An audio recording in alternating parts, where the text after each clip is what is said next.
Overall আমরা যদি সরাসরি ম্যাচে চলে যাই, মিলি দেখেছেন ম্যাচটা, আপনি কি ম্যাচের আগে আশা করেছিলেন যে এমন একটা ম্যাচ হবে? অনেস্টলি যদি বলি না, আমি আসলে এটা এক্সপেকটেশন করিনি। আমার ডিফেন্ডিং চ্যাম্পিয়নদের এগেনস্টে আপনি যেভাবে খেলবেন সেটা আসলে ধরে নিয়েছিলাম, এবং একসাথে সবচেয়ে বেশিবারের চ্যাম্পিয়ন। এক্স্যাক্টলি। তো চায়নার এগেনস্টে খেলতে গেলে আপনার আসলে যে গেম প্ল্যান আমরা ধরে নিয়েছিলাম, যে গেম প্ল্যানে খেলবে তার উল্টোটা আমরা দেখেছি।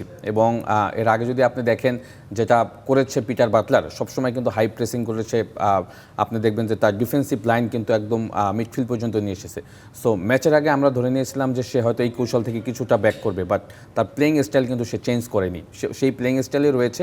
এবং আপনি যদি দেখেন সে যেটা চেঞ্জ করেছে, হয়তো ডিফেন্স একটা বাড়িয়েছে, 3 ডিফেন্স নিয়ে খেলেছে, বাট তার কম্প্যাক্টনেস, হাইলাইন ডিফেন্সটা এবং এসব বড় দলের বিপক্ষে নিশ্চয়ই এটা মানে কাজে দেয় এবং কাজে দিয়েছে। দেখেন আমরা গোল 2টা কনসিড করেছি আফটার 40 মিনিটস। এর আগে পর্যন্ত যদি দেখেন, আমার কাছে মনে হয়েছে যে বাংলাদেশ প্লেস ফ্যান্টাস্টিক ফুটবল, এবং ডিফেন্ডিং চ্যাম্পিয়নদের এগেনস্টে আপনি তেমন কোনো কিন্তু সুযোগ দেন, এবং প্রথম গোলটা কিন্তু আমরা পেতে পারতাম।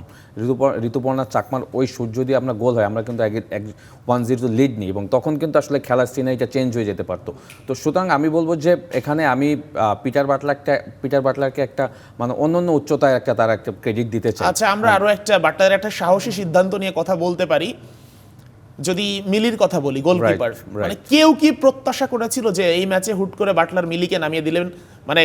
মানে রূপনার কোনো ইনজুরি নাই, কোনো প্রবলেম নাই, এরপরেও এটা করবেন, কেউ বিশ্বাস করতে পেরেছিল? মিলি তো বেসিক্যালি এরকম কম্পিটিটিভ ম্যাচ খেলেনি, কিন্তু আপনি যদি 2022 সাল থেকে এই পর্যন্ত শুরু করেন, সব ম্যাচে কিন্তু কম্পিটিটিভ ম্যাচগুলি সব খেলেছে রূপনা চাকমা, এবং লাস্ট যে আমরা হোমে যে সিরিজটা খেলেছি সেখানেও রূপনা চাকমা কিন্তু স্টার্ট করেছে। সো মিলি কিন্তু আসলে খেলবে এটা কিন্তু আমরা কেউ চিন্তাই করিনি, বাট মিলিকে আমার মনে হয় যে অফ দ্য সিন সে প্রিপেয়ার করেছে।